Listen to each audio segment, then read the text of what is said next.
Benvidas a un novo directo da Balea Vermella. Mergulladevos connosco no coñecemento científico. Hoxe falaremos das consecuencias da pandemia na saúde mental. Comezamos. Esta semana hai uns días cumpriuse un ano exacto da declaración do estado de alarma a nivel Estado español e, queríamos tratar un pouco como afectou a saúde mental nesta pandemia no que houbo pois de todo, confinamento, toques de quedas, diversas restriccións e adaptarnos un pouco a novos tempos. Entón, pois non sei, Iria, ti a nivel persoal e tamén a nivel profesional, sendo psiquiatra, como viviches este ano? Que supuxo para ti estes cambios? Pois mira, facer este programa levoume, esta semana estive un pouco así en mood internalizante, intentando precisamente contestar a esa pregunta. Porque o que me sai decir de entrada é que lo veo bastante ben. Quero decir, eu creo que eu fun das persoas que mellor parada saiu no sentido de seguir traballando, non tive ningún problema serio nin de saúde nin laboral, non? O sea, non estive en ERTE, non me fun ao paro, non tive ningún problema nese sentido, non? E o meu traballo, pois, eu sentía que nese momento estaba máis ou menos, iba a decir garantido, vou dicir igual de precario que antes, non máis precario. Entón, nese sentido, pois creo que fun das privilexiadas, non? Non me notei en ningún momento mal de ánimo. O sea, en ningún momento me notei máis apática ou máis deprimida ou máis ansiosa.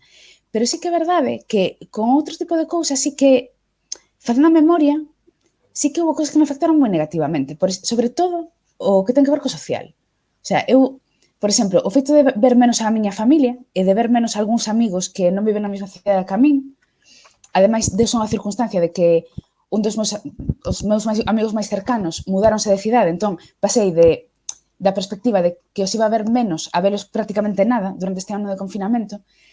Creo que sí que foi un cambio vital importante e que foi un cambio vital negativo nese sentido. Despois, conseguín facer exercicio físico igual, o sea, seguir facendo exercicio físico, pero sí que é verdade que en menor medida que antes, de forma inevitable. Entón, eu creo que, aínda que as consecuencias foron leves, digamos, creo que sí que houve consecuencias negativas nese sentido. Entón, quero romper tamén un pouco este mito de que como non che vai horrible non te podes queixar, como non pasaches a COVID e non estás sin curro, non te podes queixar, non? Entón, creo que fundas que mellor paradas aí, ou aínda así, sí que houve consecuencias negativas para min. Entón, deduzo que posiblemente a xente estará igual ou peor. Non sei como viches ti, Javi. Sí, eu estou totalmente de acordo co que dis, tamén estou totalmente de acordo co que acaba de poñer Coleóptera Souto, de que iso sí que ten mérito, facer exercicio físico na cuarentena, porque a verdade, a min resultame, sí, é certo, é meritorio, porque toda a xente, dependendo de onde vivas, pero normalmente os pisos que habitamos non son moi grandes, entón tens que habilitar o salón ou un cuarto determinado para facer ese exercicio. Foi curioso. Eu sí que recoñezo que durante o confinamento, o primeiro confinamento, o confinamento domiciliario, non fixen exercicio. Eu son unha persoa moi activa, pero recoñezo que non, así como a miña moza sí que aproveitou para marcarse unhas rutinas, eu recoñezo que non, pero sí. A min, unha cousa curiosa para min foi relativo ao exercicio físico, quizáis a falta de poder sair a tomar o aire e pasear. A min é algo que sí que me gusta moito e de feito, unha das persoas que nos escribiu, despois se queres comentamos un pouco, nunha pequena enquisa que fixemos no Instagram, houve unha persoa que nos comentou que a forma de aliviar un pouco todo o que lle pasaba pola cabeza era dar un paseo. A min iso sí que me axuda. É unha forma de desestresarme, digamos, de sair desa tensión do momento.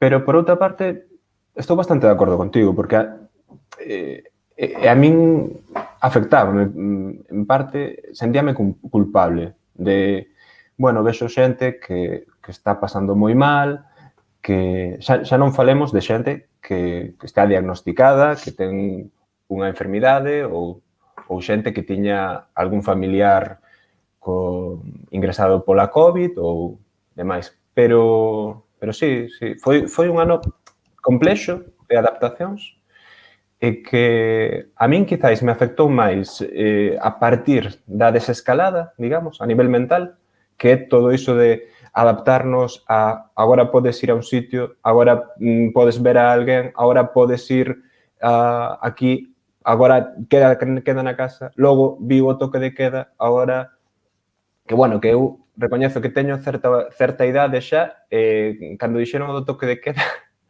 non me afectou. E seguimos estando en toque de queda e a día de hoxe penso e digo, son as 10 da noite e non se pode sair. Bueno, non me afecta demasiado. Super E doume boomer, conta Javi. que vou bastante bella. Pero bueno. Estamos en Twitch. Respecto.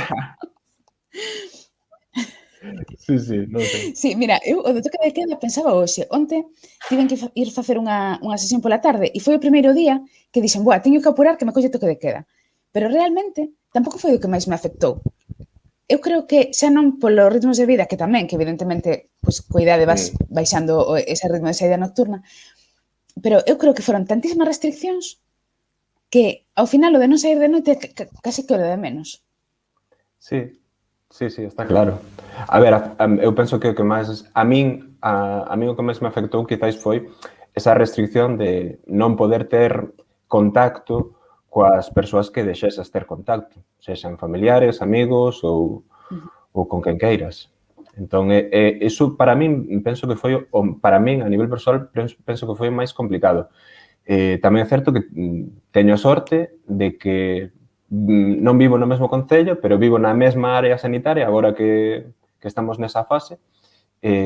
Bueno, por exemplo, a miña moza non ten a súa familia están noutra área sanitaria que nos estamos en Pontevedra, eles están en Ourense, entón é un pouco máis complicado, pero sí. Non sei que din aí polo chat, que sí que están. Senin, por exemplo, di que nós, os 4 fillos incluídos, fixemos unha rutina de exercicio físico no piso. Sí, os 4, e serviunos moito para levar mellor a cuarentena. Isto sí que ten mérito. Isto sí que ten mérito. Aí a tope, como se chama isto? Guitar Hero e todas estas xogos do... Sí. Que di Adrián? A mí igual, co toque de queda, 28 anos quedaba. Bueno, eu vou para 32 e estou asumindo que xa non son unha persoa nova. E a partir da semana que ven, co cambio de hora, xa, sí, está claro, Bea. Non sei, igual o atrasan igual atrasan ata as 11, non o sei. Porque está claro que neste país ás 9, a partir do cambio de hora, vai ser cando se empeza a facer noite. E logo vai ir avanzando. En verán non creo que haxa toque de queda ás 10, e será de día. Iso será algo que... Pero bueno. Sí. A ver, de feito, claro, eu onte, por exemplo, que tiven que fazer unha cousa así un pouco de tarde-noite, chegoume. É dicir, chegoume xustísimo o toque de queda, sin facer nada de trasnoitar. Así que supoño que de cara ao verán a idea será ampliarlo un pouco, seguramente, non?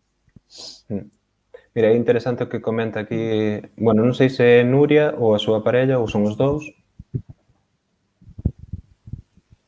que di que como se explica que haxa tanta xente... Sí, Leti. Sí, a que lle afectou máis a desescalada que o propio confinamento domiciliario. A ver, eu... Isto é teoría miña, vale? Non o vin publicado en ningún sitio ni nada. A mí a sensación que me dá é que o confinamento era unha cousa como moi recortada no tempo, non? Que ainda que despois se prolongou máis do previsto, pero que de entrada o que se nos formulou foi unha medida moi severa, pero breve, non? E despois o tema da desescalada foi moito tempo con moitos cambios de medidas, non? que moitas veces incluso había que mirar, non? Había que ir aos medios a ver que era o que non se podía facer esta semana. Exacto. Entón, creo que no confinamento estábamos máis restringidos pero máis seguros e durante a desescalada houve unha sensación maior de incertidume, de perigo e de falta de coherencia nas medidas, non? Entón, eu creo que iso en xeral a xente leva o peor, non? A incertidume e o cambio constante levamos o peor que decir, pois temos que botar un mes metidos na casa e facémoslo e punto. Creo eu, creo que vai un pouco por aí. Sí, sobre todo porque esa incerteza que houve ao principio era, había xente, a min sorprendeume, que había xente que realmente pensaba que eses 15 días polos que se puxo o primeiro estado de alarma iban ser 15 días, é dicir, que en abril ia estar solucionado. Eu sí que recoñezo que ao principio de todo, pois, evidentemente, crías o que che estaban contando. É dicir, a información que iba chegando e todo demais. Pero unha vez que hai un confinamento, unha vez que hai un confinamento domiciliario e que toda Europa e despois todo o mundo se queda na casa, evidentemente aí non vai ser unha cuestión de 2 semanas, nin un mes, nin...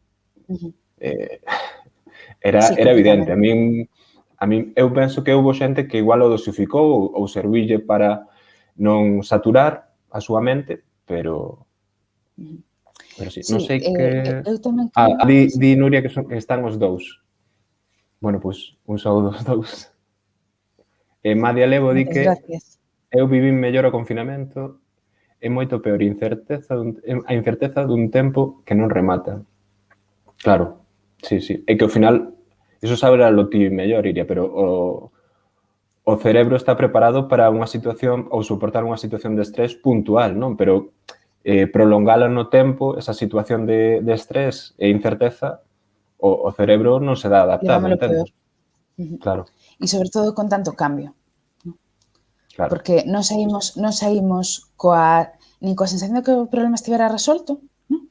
Nin saímos do confinamento coa idea de decir, pois, por exemplo, vamos a estar un ano ou 6 meses que non estamos confinados, pero hai esta serie de medidas. E estas medidas non van cambiar e van ser iguais durante 6 meses. Pero non foi ese o escenario, non? Foi medidas en cambio constante, ondas constantes, non? Como esta sensación de vais resolvendo e a outra vez peor, non? Entón, claro, todo iso mina moito. Eu creo que iso foi un factor, sí. Sí. Tamén comentaba Bea aquí, diches ti, creo. Sí. Eu teño a sensación de que tamén afecta a diferenza de medidas segundo os territorios, malia estar de acordo con que sexa así. Sí, claro, pode ser. Sí. De feito, agora, por exemplo, ver Madrid, non? E ver todo cheo de xente, claro, dá como... Non, o sea, a mí o que me dá é unha sensación un pouco de extrañeza. Sí. Pero eu coñezo xente que está cabreada. Entón, claro, este tipo de cosas tampouco axudan a sobrelevar mellor. É lóxico ese cabreo porque entendes que hai unha situación de desigualdade, de discriminación, quizáis, non sei. Eu, de todas formas, como estou un pouco a tope con que o de Galiza o xestionemos nós, evidentemente, pois... Pero sí, decía Adrianciño aquí que o problema tamén é que agora tampouco se ve cando vai rematar. Sí, está claro. Madia Levo, como pai e como mestre, a miña preocupación agora é polos cativos, como están realmente. Claro, sí, é que iso vaise ver xa non só os cativos, senón os preadolescentes e os adolescentes, como lles vai pasar factura tamén a toda esta situación. Como levades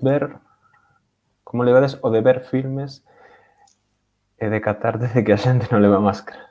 A verdade é que nunca o pensei.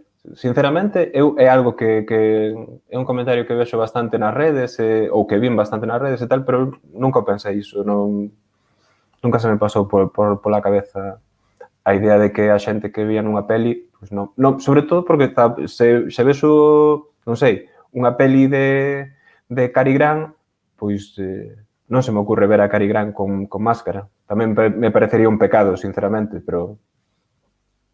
Tamén porque os programas que ves en directo tampouco a levan, non? Nos telexornais, os presentadores tal tampouco a levan, entón como que non tes tanto esa sensación de extrañamento, non? A mí o que me pasa de ver xente sin máscara é o que vos decía, no? De ver, por exemplo, noticias de sitios pois abarrotados de xente.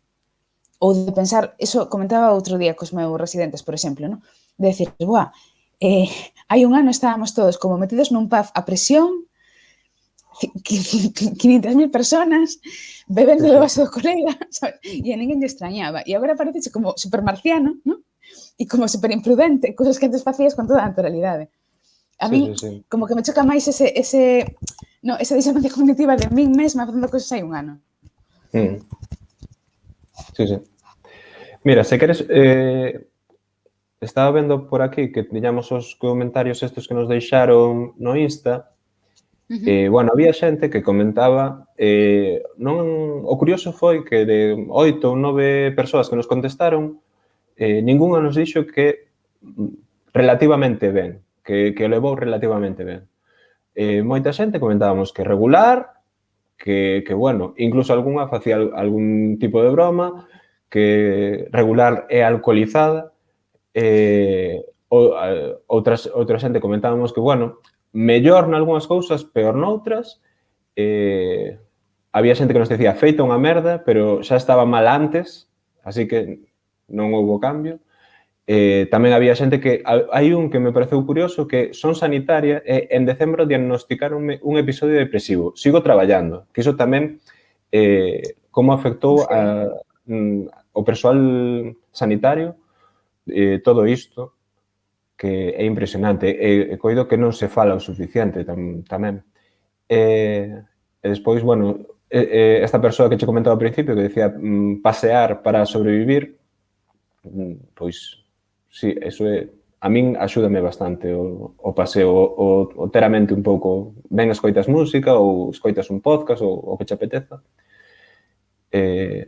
Outra persoa comentábanos que xa non estaba moi alá e que, bueno, que despois viu toda esta situación e por riba o abuso do teletraballo, que outra das consecuencias da pandemia, que é ese estrés de pantalla que tamén para moitas empresas traspasouse uns límites enormes de explotación, de estar disponible en todo momento, digamos. Non sei que comentaban por aquí, un Biosbardo. En moitas series de agora nos Estados Unidos están adaptadas as máscaras. Sí, é certo. Algúnas xa vin que están feitas no momento, é certo.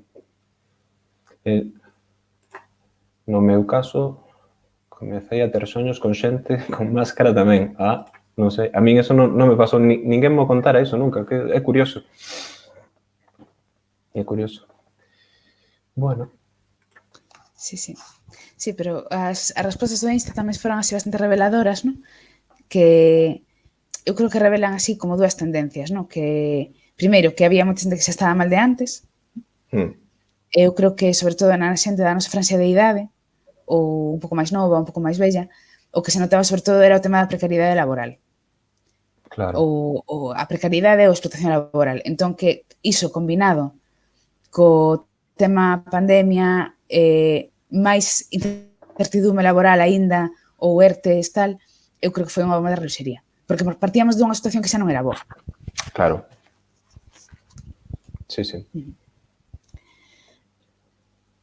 Sí, outra cosa que quería comentar que me parecía curiosa ao respecto do tema da pandemia, non?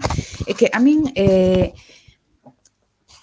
chamaronme así de varios medios e tal, e todo o mundo me preguntaba o mesmo, non? Que era, pois, basicamente, como iba a afectar a pandemia a saúde mental, que é un pouco a idea deste programa de hoxe, non?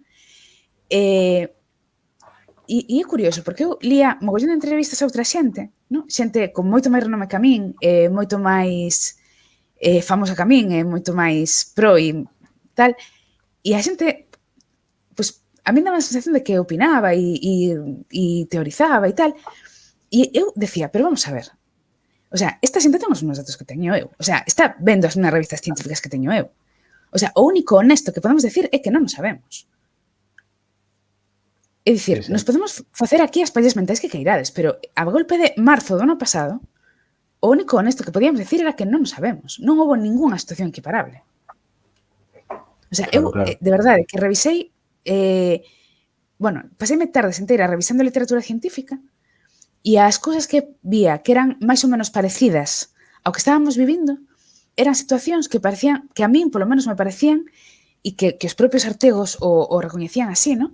Que eran moi dificilmente comparables. É dicir, as cousas que falaban de confinamento e de como afecta o confinamento a saúde mental, falaban de situacións como, por exemplo, traballadores dunha fábrica durante a crise do SARS de Asia, ¿no? Entón, era unha situación nos anos 90, sin prácticamente ningún tipo de comunicación telemática, de 10 persoas illadas nunha fábrica, as que lle levaban a comida. O sea, non era nin remotamente parecido a ter a un continente inteiro confinado, pero por outra banda, con todos os medios tecnolóxicos para comunicarnos, non? Entón, Exactamente. claro, sacar esas conclusións a mí parecíame rascado. E, de feito, nas conclusións dos propios artigos, os autores decían que lles parecía pouco comparable, non? Entón, despois, ver a psiquiatras de renome facendo teorías que a mí me parecían como non sei, del consultorio da señorita Pepis, eu decía, pero, quero decir, esta xente con a mesma información que teño eu, estás sacando da manga toda esta superteoría? Sí, sí. Claro, eu creo que tamén o problema foi, en parte, ¿no?, que nos vimos inundados de artigos sobre o COVID. En saúde mental vimos inundados de artigos sobre o COVID e saúde mental de ínfima calidade científica. O sea, que eran artigos basicamente descriptivos, porque as revistas, por unha banda, fixeronlo moi ben no sentido de que liberaron e non cobraban polo acceso a ninguna información que tivera que ver co COVID, ¿no? E iso, Sí. guai. E iso posiblemente sí que tivera sentido noutras especialidades, non? Seguramente en especialidades que estaban en contacto directo coa enfermidade e que calquera información de un caso no que pasaba X podía ser igual extrapolable, non, a outra cosa que se estaba dando, pois sí que era importante, e era importante que esa información estivera disponible de forma inmediata, non? Claro. Pero iso tamén foi un coladeiro para moitos destes artigos de xente que sabía que iba a publicar seguro, que aproveitaron para aumentar os seus factores de impacto e que estaban dando cero información. O sea, o que estaban facendo era unha descripción da situación como a que podo facer eu na miña casa e estaban sacando unha serie de conclusións que para min eran como mínimo aventuradas. E que, de feito, viuse despois que eran aventuradas, non? É dicir, nós non estamos vendo, por exemplo, un aumento espectacular de casos de estrés postraumático, que era unha das cousas que se decía ao principio, non? Entón, non sei, eu quería tamén dar facer unha reflexión non só sobre a saúde mental en sí ou sobre a asistencia en sí, sino tamén de que estamos facendo coa investigación e que estamos facendo coas publicacións. Bueno, non sei se alguén que traballe máis en básicas e tal ten a mesma sensación que teño eu ou se alguén quere comentar tamén de outras disciplinas. A min pareceme curioso iso, porque hai quizás ese momento de crise que leva a un exceso de protagonismo e tamén de aproveitarse da situación para iso. Eu o que che quería comentar era se de todo ese batiburrillo de opinións, porque ao final non se baseaba en nada, non había, non se podía facer ni sequera metaanálisis, digamos. No.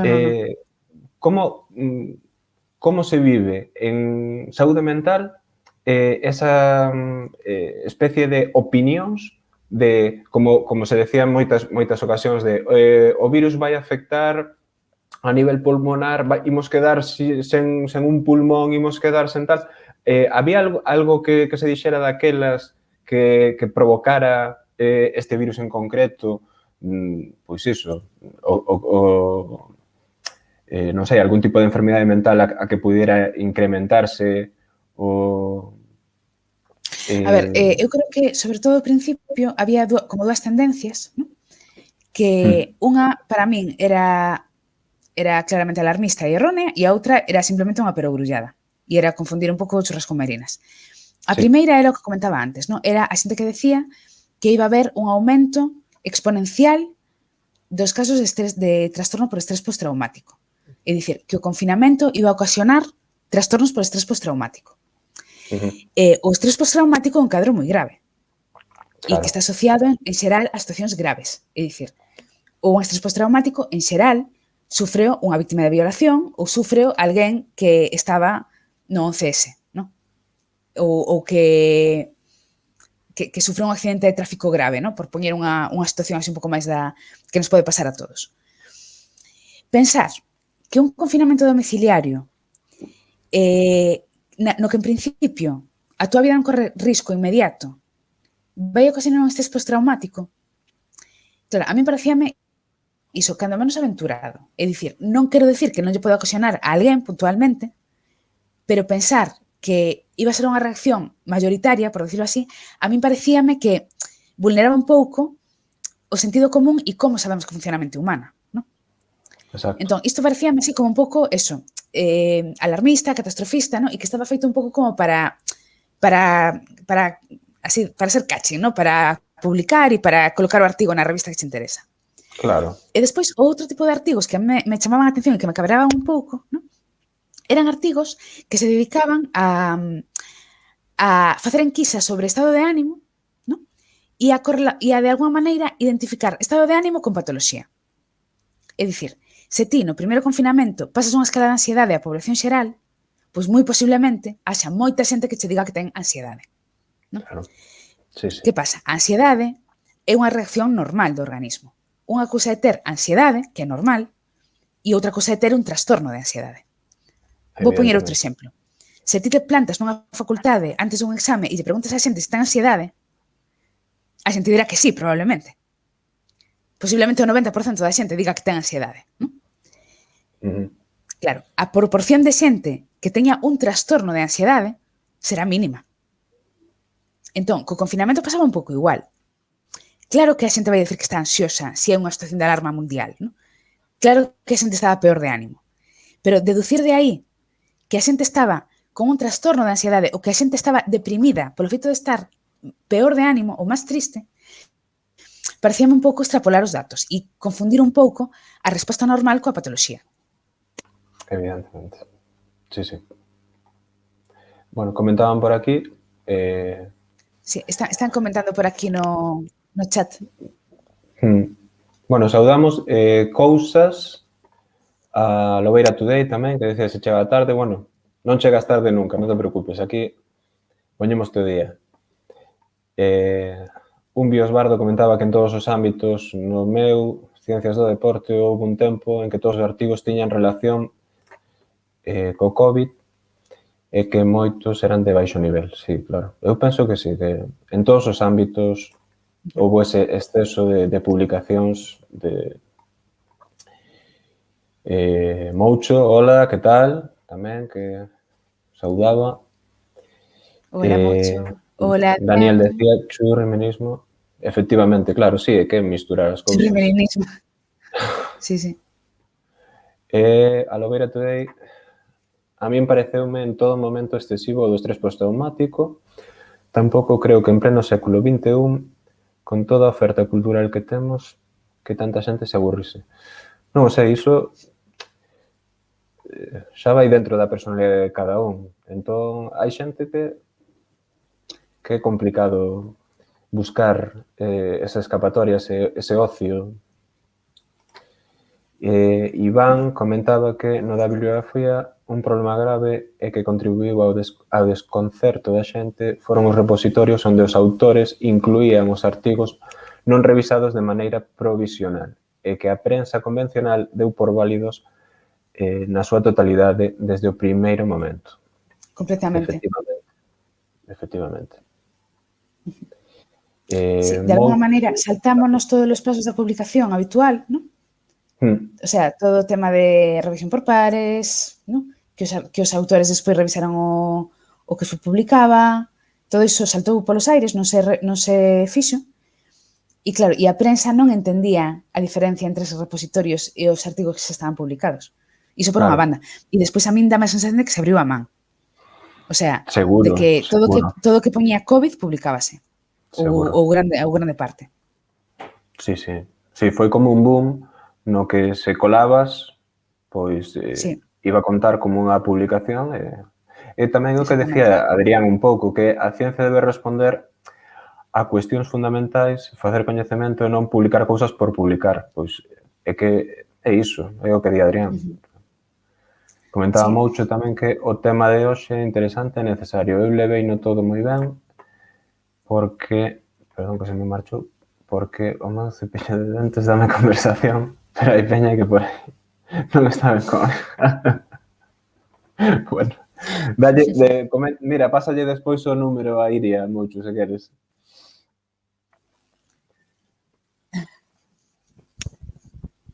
Sí, moito máis se estamos en contacto dende hai moitos anos.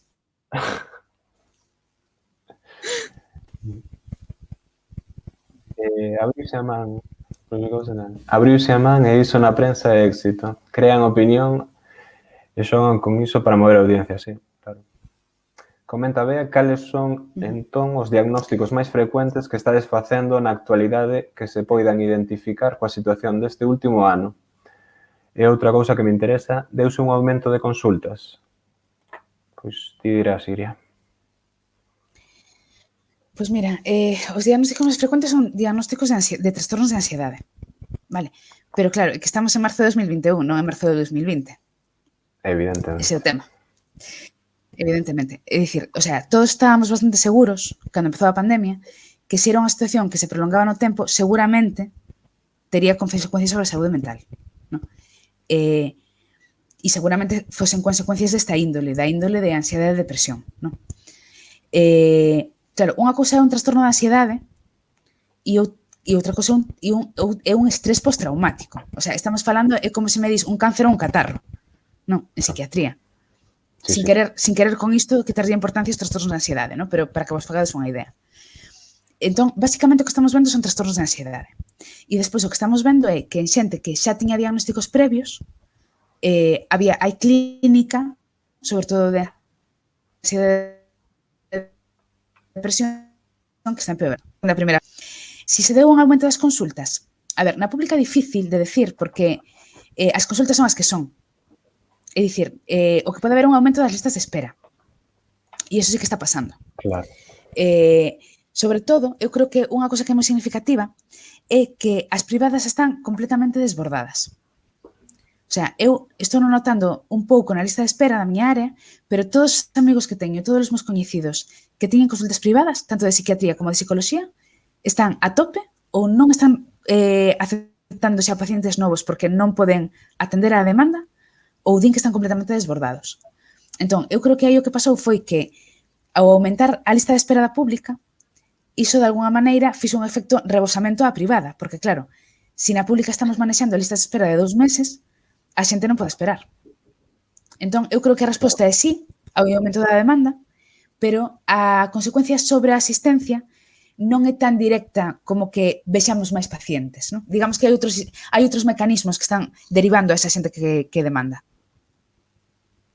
Sí, totalmente. Rebotas aí o de Alobeira Today? Sí. Que nos está preguntando que opinión nos merece que no comezo do confinamento saíse o Dr. Cavadas facendo aquelas afirmacións de que viña algo moito máis gordo do que nos imaginábamos. En fin, estrellitas del rock. Claro. Claro. Amigo, que, a ver, a mí diso... Sí, Iria, di. Di, Javi, di. No, iba a decir que o que hai detrás destes personaxes é simplemente un afán de protagonismo. Igual que con determinado presentador de televisión que era, pois, o máis agorero e que decía que isto xa o decía el, que iba tal, pero que é normal. Ti se ves que hai unha posible crise, que foi, por exemplo, como a do ébola, e ti se vaticinas que vai vir o peor, e vai morrer non sei canta xente e tal, bueno, podes acertar. Non tes datos para basearte niso. Que foi moitas veces o que se lle criticaba a Fernando Simón e xente así, que decía que non iba, aventurouse a decir que non iba a haber determinados casos, pero evidentemente baseábase nos datos que tiña nese momento. Entón, bueno, non sei a min dame a sensación de que simplemente é un afán de protagonismo. Completamente.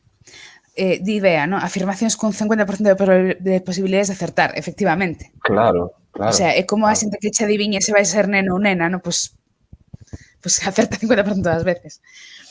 A ver, a mí o que me parece é que é moito máis grave, ¿no? Que iso diga alguén como Cavadas ou alguén como, por exemplo, este tío de Andalucía que tamén era médico, que ao principio se fixo moi famoso, ¿no?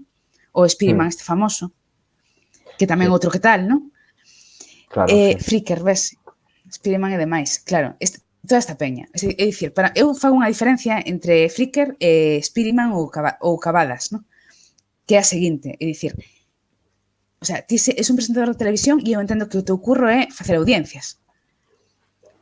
Pero cando és médico, deberás ter un compromiso existencial, ¿no? O sea, a min este perfil de médico rockstar dame moito medo, porque é como, son dúas cosas que para min son totalmente incompatibles.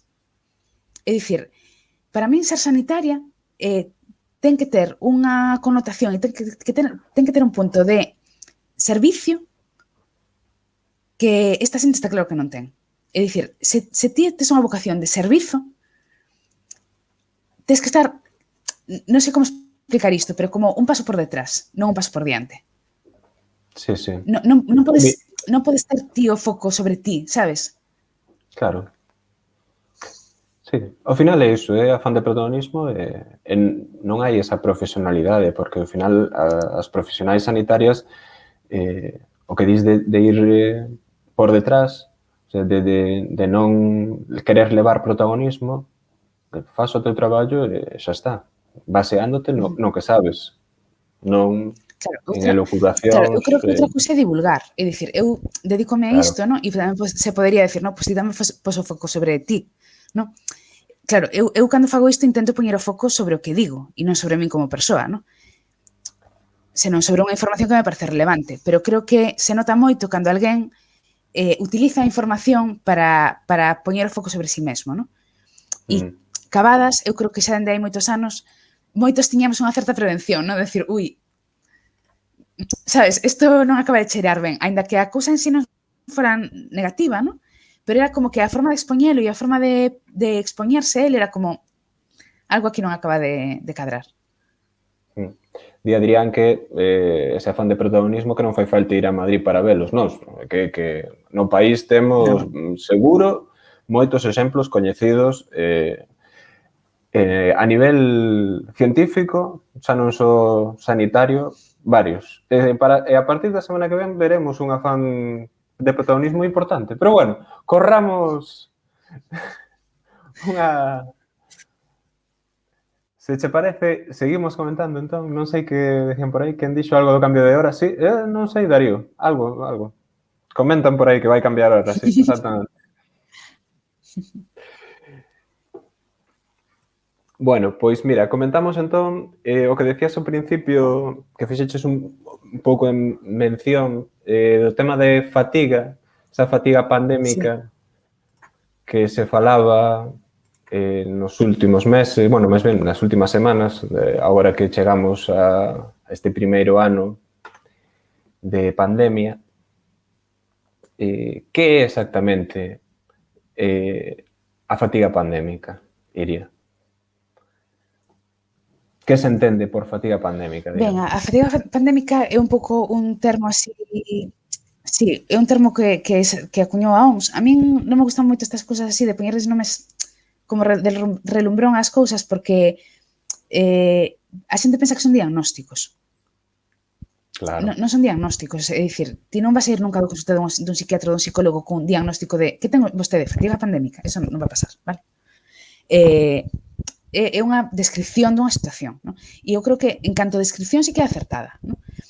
E é un pouco isto que comentaba Javi ao principio, non? Que o cerebro humano e o organismo humano está programado, por decirlo así, estamos preparados, ¿no?, para soportar un estrés relativamente intenso pero un período breve de tempo, ¿no? Entón, un pouco que di a OMS cando fala de fatiga pandémica é que unha situación estresante que se está prolongando no tempo, ¿no?, ten consecuencias non tanto pola pola intensidade do estrés en sí, senón por esa duración, ¿no?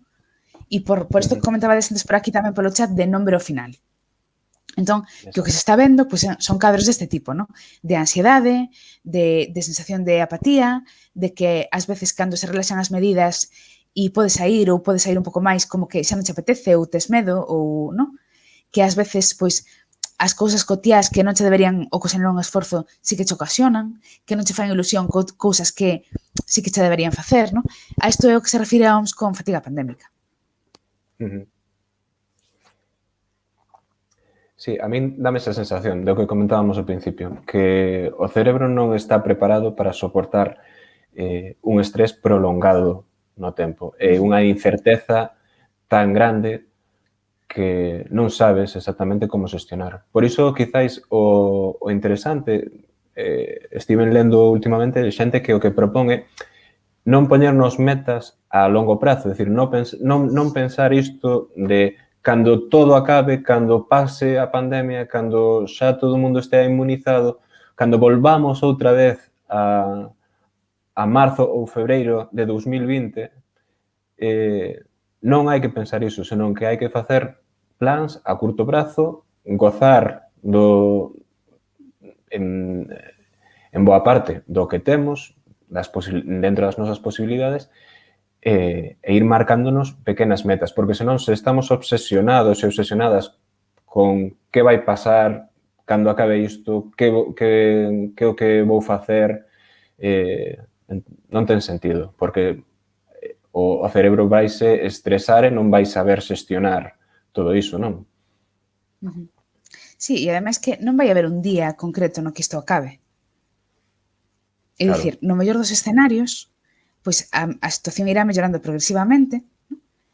E iremos pois, deixando de lado medidas de seguridade, pero non vai haber, igual que hubo un inicio do estado de alarma, non vai haber un día de se acabou el coronavirus. Claro. Entón, pensar en cando todo isto acabe, que significa exactamente, ¿no? Cando todo isto acabe, que é cando baixen os contagios por debaixo de non sei canto, cando xa non teñamos que levar mascarilla ou cando deixe de existir o coronavirus se o erradiquemos, non? Sí, sí. O sea, é como unha meta vaga, non? Entón, é o que dis, que é moito máis inteligente e é moito máis productivo marcarse metas a corto prazo e disfrutar daquelas actividades que sí podemos realizar, non? E daquelas áreas da nosa vida que permanecen normalizadas e que podemos pues, seguir disfrutando, que pensar en cando todo isto acabe, porque que iso non... O sea, vai haber un día que digas, buah, eu pasei a crise da coronavirus, pasei a pandemia, que movida, non? Vaya movida vivimos, pero ese día non vai ser un día en concreto. Isto vale pensar dentro de 5 anos ou dentro de 10 anos cando lembres esta época, non? En retrospectiva. Sí, sí. Ese momento na que o teu cerebro non che avisa e recordas aquela estupidez que fixeches en 2007, pois exactamente o mesmo. Que o que ridículo fixen o 23 de agosto, aquela noite, pois, sí. Non sei que comentan aí, a Lobeira Today di que se o soporta durante un tempo moi longo, adoitan darse secuelas físicas. No meu caso, alopecia capilar nerviosa, por exemplo. Coñezo xente que xa lle sai urticaria e migraña. Non sei, Iria, se coñeces deste tipo de casos.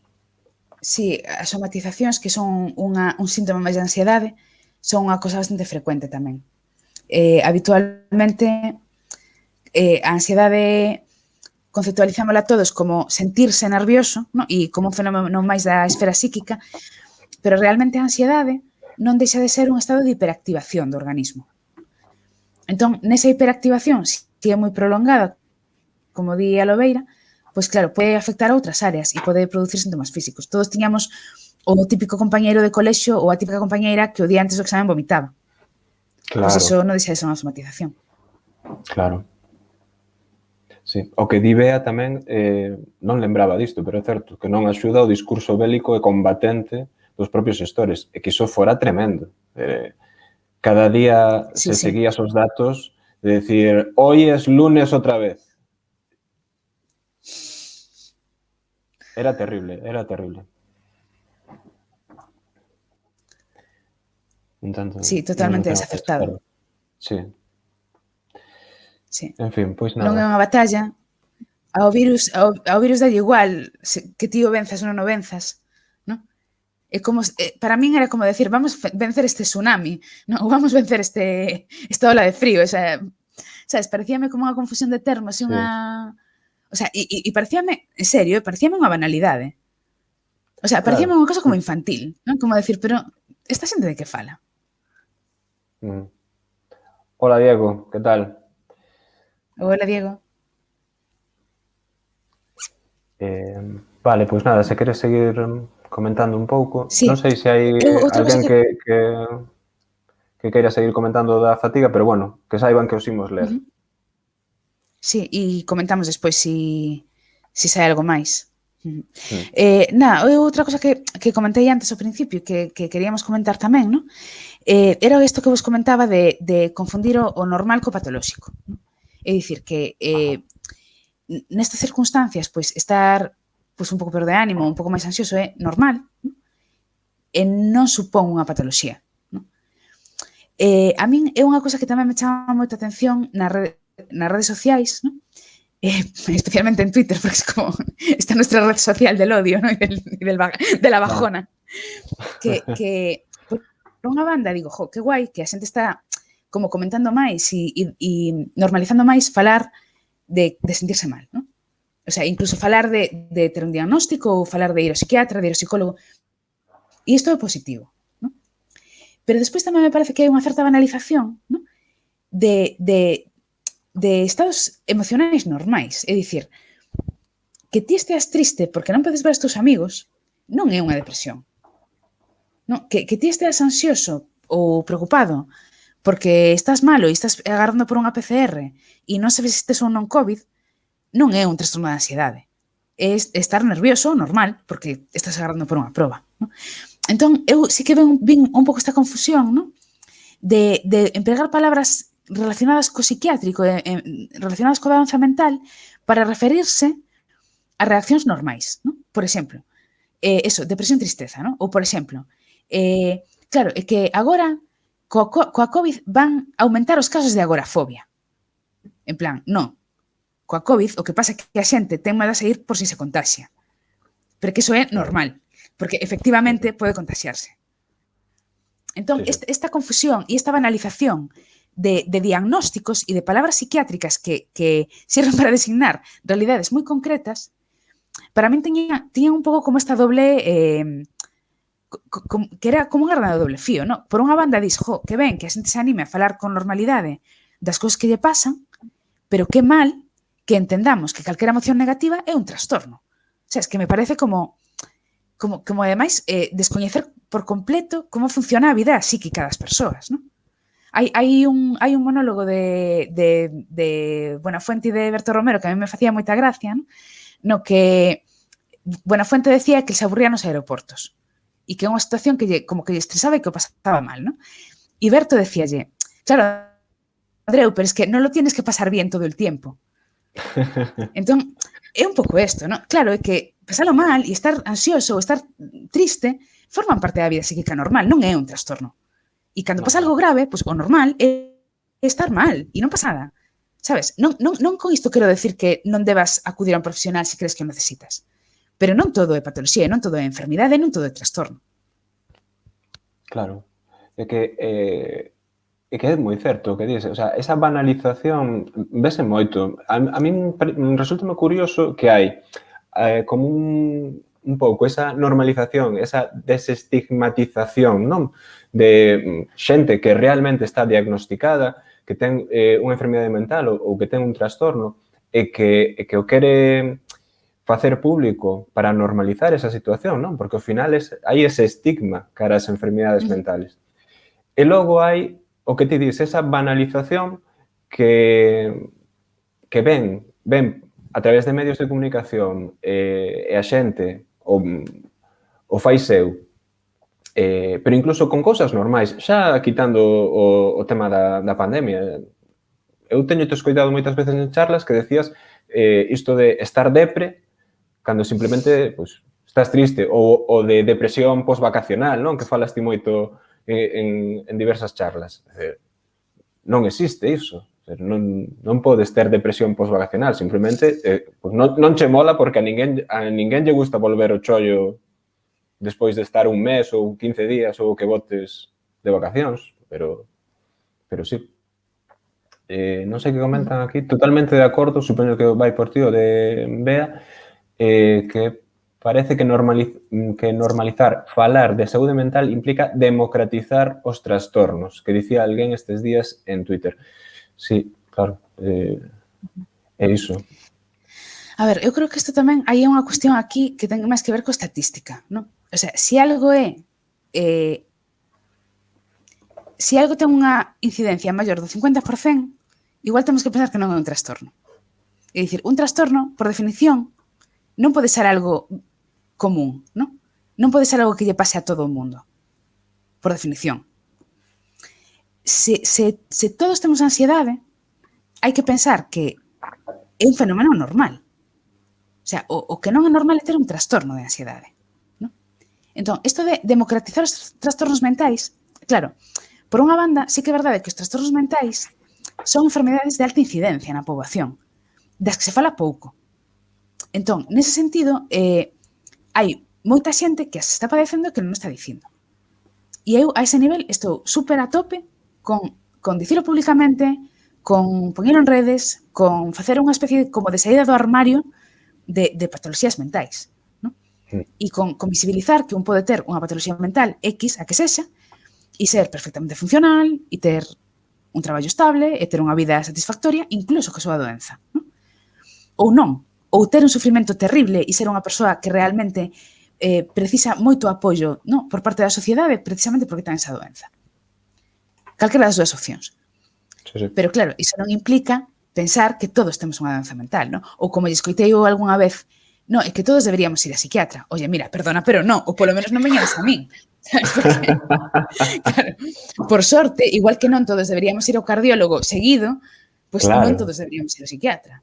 Pois que a xente que ten que ser algo común, que ten que ser algo que non estea tan estigmatizado e que sea algo normalizado. Fantástico. Que todo o mundo necesite sí ou sí a un profesional de saúde mental. Home, a ver, eu creo que non. No. Sería un mundo un pouco complicado. Claro. Complicado, claro. Sí. Decía Diego aí que, bueno, que el sí que notou ese baixón na saúde mental, pero que entendía que era normal polo tema da COVID e que a agorafobia tamén anotou, pero que, claro, co problema de ter ese medo a contaxiarse e que lle pasaba no metro, no restaurante, no súper, sí. Eu penso que todo o mundo. Eu, agorafobia non, pero esa sensación de estrés, de non tocar nada, de... Porque, claro, non sabes ter esa información xusta e, sobre todo, naqueles principios da pandemia no que non sabías como se podía transmitir. Non había a información. Claro. Sí. E o que di Bea tamén me parece interesante porque esa separación, digamos, que hai como uns trastornos que molan e outros que non, soubese moito. Ás veces parece que hai o que dicías ao principio, esa banalización de trastornos como pode ser a ansiedade ou así, todo o mundo está ansioso. Bueno, o que dixeches ao principio, eses exemplos eu penso que quedan moi claros. Decía Adrián que marchaba. Bueno, Adri, pois non o vimos, pero nada, un saúdo e boa noite. Vémonos no seguinte. Moitas gracias, Adri. Sí, pois nada, non sei respecto disto se hai algo máis que comentar ou que queras facer mención. Si, eu quería preguntarte que tiño por aquí, porque estamos falando desta diferenza, cal é entón a diferenza entre estar triste e estar deprimido, para que nos quede claro? Claro, a ver, a depresión é algo moito máis extenso e moito máis profundo que a tristeza, non? O sea, a tristeza, todos sabemos o que é, porque todos a experimentamos en algún momento, non? Pero a depresión, para ser tal, non, ten que implicar máis áreas. É dicir, a depresión implica un estado de tristeza prácticamente todos os días e prácticamente todo o día, o sea, prácticamente permanente, implica unha disminución da actividade, ou polo menos un maior esforzo para realizar a mesma actividade e implica outro tipo de procesos de pensamento que están alterados. Por exemplo, fálase moito da tríada depresiva, no? Que é unha visión negativa dun mesmo, do mundo e do futuro. O sea, cando unha persoa está deprimida, ás veces as súas cognicións, a maneira na que pensa e na que se relaciona co exterior, é a través de cognicións depresivas, que se di, non? O sea, non é o mesmo que eu estea triste porque me pasou algo e digo, jo, pues isto que me pasou, pues que putada, non? Que eu pense, esta situación é catastrófica, isto non vai mellorar nunca, eu sou unha persoa que non é válida ou que non é suficientemente capaz ou nunca vou ser capaz, o futuro vai ser necesariamente negativo, non? O futuro vai ser malo sí ou sí, non? E despois, en estadios xa máis graves, estamos falando xa de, por exemplo, de incapacidade para levantarse da cama, de incapacidade incluso para o autocuidado, de deixar de comer, de ter ideación suicida. Claro, eso é unha depresión. No? O outro é estar triste. Sí, sí. Sí, sí, penso que quedou claro.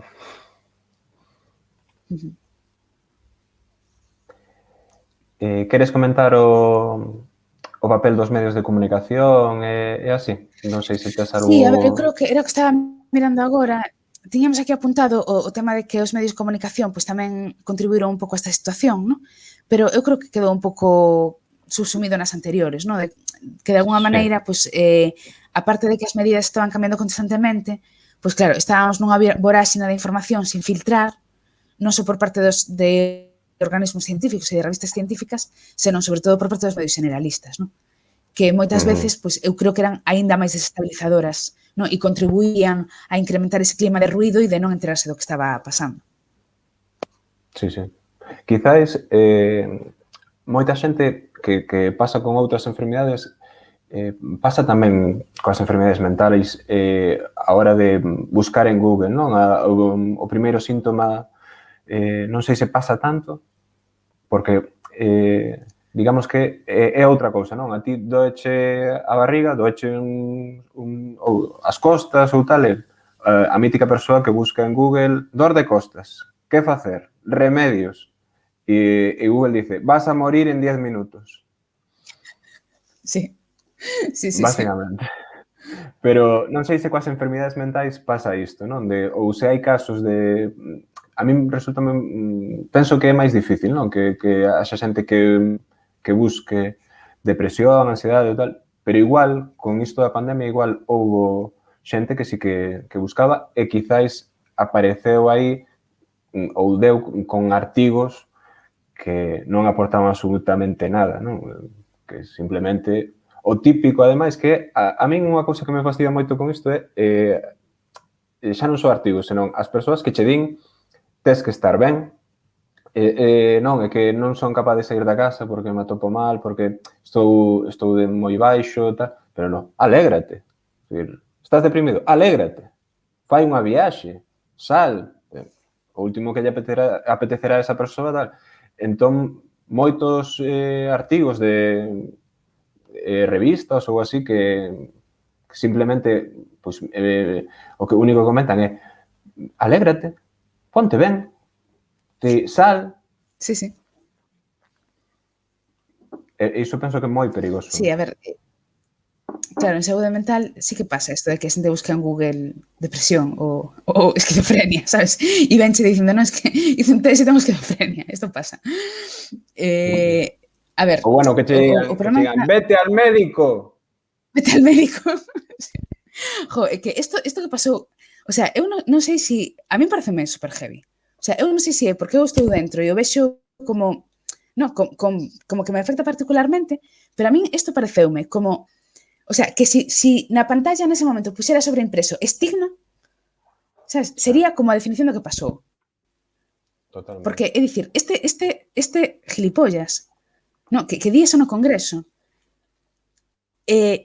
non é un tipo que está dicindo un exabrupto.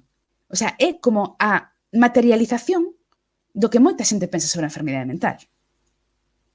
O sea, é un síntoma social realmente.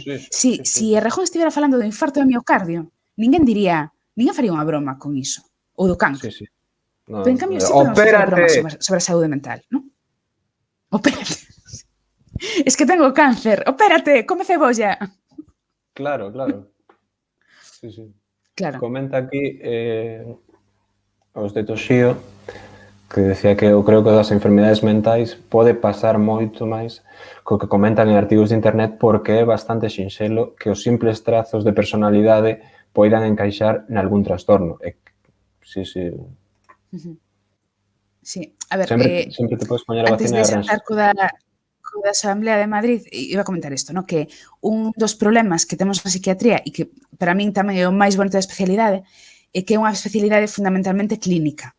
O sea, isto quere decir que non hai probas complementarias. Non temos unha radiografía, nin un TAC, nin unha analítica que che poida decir que a enfermidade é, no? Todo se basea na exploración. E ademais en psiquiatría temos un tipo de exploración en concreto que é a exploración psicopatolóxica ou a entrevista psicopatolóxica, que é unha maneira de identificar síntomas. Claro. Entón, dende fora pode parecer que estamos facendo preguntas random, pero non son preguntas random. Son preguntas encamiñadas a detectar toda unha serie de síntomas, non? E a cuantificar, ou, bueno, de maneira un pouco cualitativa, non hai unha cuantificación numérica, a intensidade deses síntomas, non? Canto interfiren eses síntomas na vida dunha persoa. Entón, como é fundamentalmente clínica, e todo se basea en sumar unha serie de síntomas, non? E en que sumen a un determinado nivel de gravidade, é o que di Toshio, é moi fácil que ti nunha lista ou nunha categoría diagnóstica que ten 10 ítems, digas, pois mira, eu destes 10 ítems hai 3 que me encaixan. E digas, pois teño tal. Pero claro, iso non é así. Por iso é especialmente importante, non? Ir a un profesional de saúde mental cando crees que che pasa algo, porque cousas que son normais poden parecer moi patolóxicas, non? E cousas que poden pasar desapercibidas sí que poden constituir realmente un trastorno. Sí, sí. É un pouco o que di Diego. Sí. Sí. Bueno, decía antes... bueno, saudamos que a profa que pon boas noites dende Ribeira. Hola, que tal? Hola, profa. Que guai, que ilusión. De Ribeira. Ribeira Style. Así me gusta. Decía María Levo que un bo representante, sí, e que o tipo este, por desgraza, hai que representa... un amplo consenso en certos sitios que... Sí. E, bueno, o que di Bea é ainda menos mal que filtrou e non, dixo médico e non loquero. O sea, bueno, loco, vete al médico. Sí, claro. porque era o que estaba pensando. Porque vamos... Estás de atar, que te encierren. Sí. No, delirante, vaya. Pero bueno, eso tamén tivo... É un reflexo do que pasa moita xente. Sí. Pero bueno, tivo ese efecto final, ese comentario tivo ese efecto de que moita xente, ademais de rexeitar e todo máis, ese pequeno movimento de desestigmatización de intentar dicir que se ti te rompes unha perna, vas ao médico, non pasa nada. E que se a túa mente non funciona correctamente, tes un trastorno, pois que poidas ir ao médico e non pase absolutamente nada. Que ninguén pense que ti non és apto para a sociedade. Exactamente. Claro, sí que tamén dá bastante arrepíos pensar que se non fose por ese abrupto, igual esa intervención non sairía en ningún medio. Iso é certo, sí. Sí, porque o que comentábamos agora dos medios de comunicación tamén existe ese silencio mediático de que as enfermedades mentais non existen. Levándoos ao grao máximo do tema dos suicidios e demais, que existe ese debate de que se publicar, se non publicar, cando alguén se suicida, como facelo, como ese tratamento mediático que se lle dá, que eu entendo que é complicado, evidentemente. Claro, a mí tamén me dá moita rabia, porque, por exemplo, co tema do suicidio, hai unhas directrices dende as asociacións profesionais que son moi claras sobre como tratar o tema. É dicir, sobre o suicidio hai que informar, pero hai que informar sin sensacionalismo. Facer silencio e facer estigma sobre o suicidio non mellora as cousas. pero dar detalles morbosos e entrevistar a veciña que diga que era un rapaz moi normal, que sempre se daba polas escaleiras, ¿no? Ou dar Claro. detalles sobre que método, de que maneira, como apareceu o cadáver, ese tipo de cousas, ese tipo de detalles, aparte que son pouco respetuosos, non? Tanto para a persoa que sofre un suicidio como para a familia, Sí, non sí. axudan en nada. Pero a mí o que me cabrea é que estas directrices están clarísimas para nós. Cada vez que alguén entrevista a un profesional de saúde mental decimos o mesmo, pero os medios de comunicación é como que se negan unha e outra vez a poñelas en práctica. Non? Ou hai silencio ou hai un tratamento completamente sensacionalista. Uh -huh. Sobre as seivas que houbo neste ano de pandemia a nivel dos profesionais da saúde mental, que pensas que cousas fallaron, que cousas son necesarias implementar, que políticas son necesarias implementar hoxe en día para que existan os medios necesarios para que a xente que padece estas enfermidades poida ser tratada correctamente? Bueno, como decía antes que a psiquiatría é eminentemente clínica, claro, nós non temos maquinitas, nin temos grandes medios técnicos, non? Entón, a psiquiatría é unha especialidade barata, nese sentido, pero é tamén unha especialidade pouco lucida, pouco propagandística, non? Non che, Amancio non che pode mercar nada, como moito mercará nos Claro. batas, pero non moito máis.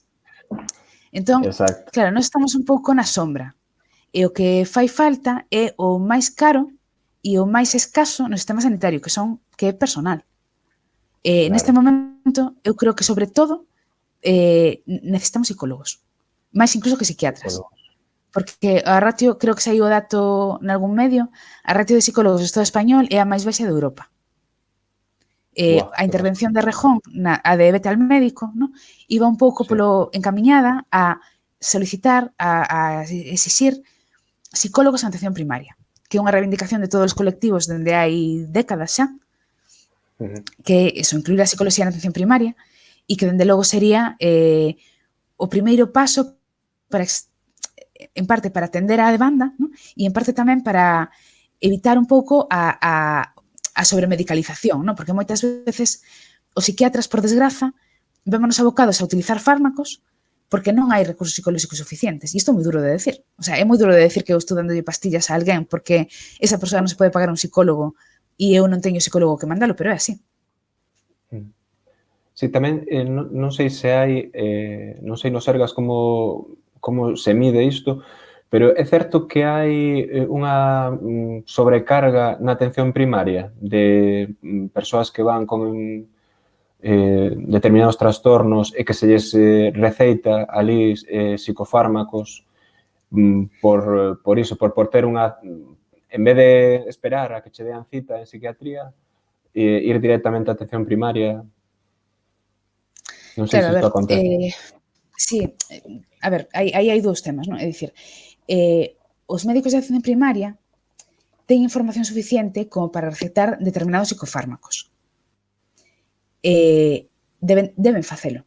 É dicir, ante cousas leves que requiren un tratamento farmacolóxico e que se poden atender dende a atención primaria, en principio, non é necesario derivala á especializada. Nós non deixamos de ser atención especializada.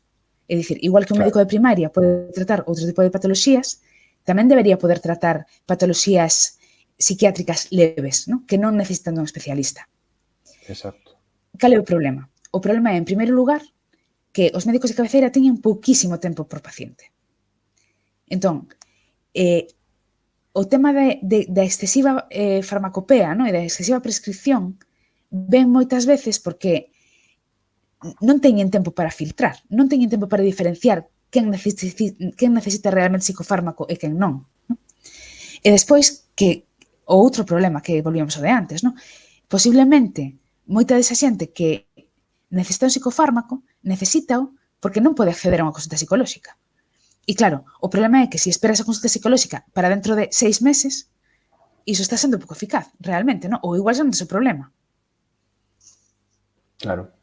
Sí, sí. A min hai unha cousa que con isto, co tema dos psicofármacos, Penso que non está ben expresado dende o mundo profesional ou, bueno, hai como esa tendencia a dicir que estamos atiborrados, non, de determinados ansiolíticos ou antidepresivos e demais, pero non é unha consecuencia da falta de medios, da falta de persoal en moitas ocasións. Non é consecuencia do fácil, de que é a opción fácil, de douche un antidepresivo ou douche un ansiolítico e, ala, xa está solucionado.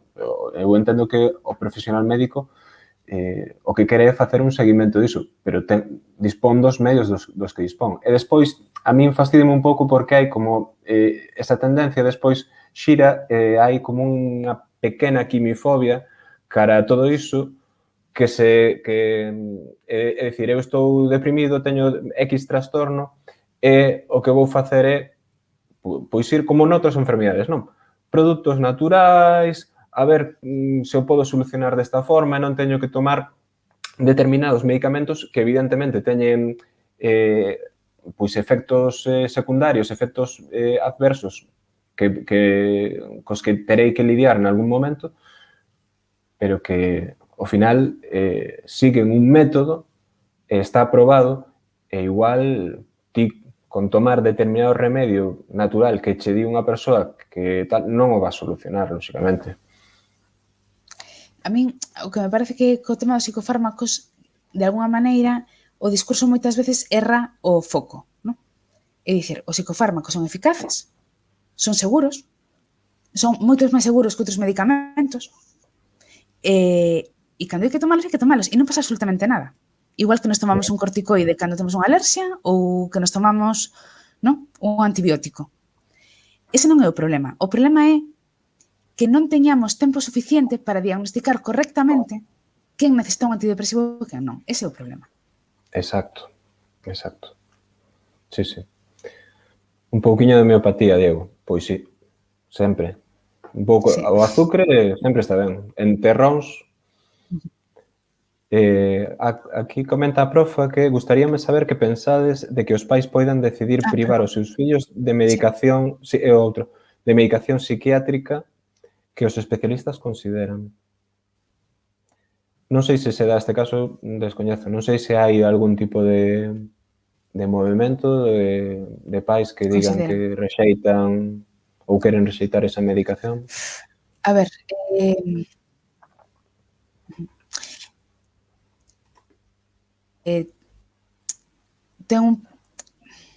é un pouco controvertido, é dicir, obviamente os pais poden decidir privar os psiquiátricas se se consideran dende o punto que poden decidir non leválos ao médico, por exemplo, non? Sí. Ou poden decidir que o seu fillo ten un trastorno por déficit de atención, por exemplo, e que non lle van dar a medicación. Claro, se estamos falando xa, por exemplo, dun neno que ten un trastorno mental grave e que ten, por exemplo, que ingresar, non? Os pais non se poden negar a ingresar a un menor. É dicir, sempre se intenta facer consensuado cos pais, pero esa decisión, en última instancia, vai a tomar un xuiz. Entón, os pais poden privar o seu fillo de atención psiquiátrica ou psicolóxica en determinada medida. En determinada medida. Se, por exemplo, nun cole, alguén dá a voz de alarma e entra en xogo os servizos sociais,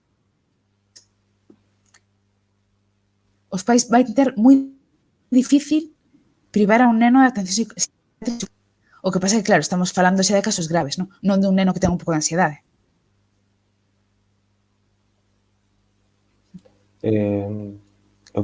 Por aquí hai outro comentario da profa que creo que nos leva tamén a un dos puntos que queríamos tratar. Sí, sí. Sí, recuperáchedesme? Sí, sí, eu escoito perfectamente, sí. Vale. Digo, porque queríamos tratar tamén este tema da adolescencia, da infancia tamén. E aquí a profa comenta isto, ¿no? Que cada vez ten máis alumnado de 11 a 16 anos con problemas psicolóxicos que non son atendidos pola sanidade pública e que cando non hai unha familia que poida pagar atención privada están directamente mal atendidos. Sí. Claro. É que se a atención psicolóxica e psiquiátrica de adultos está infradotada, a atención infanto-juvenil é un auténtico escándalo.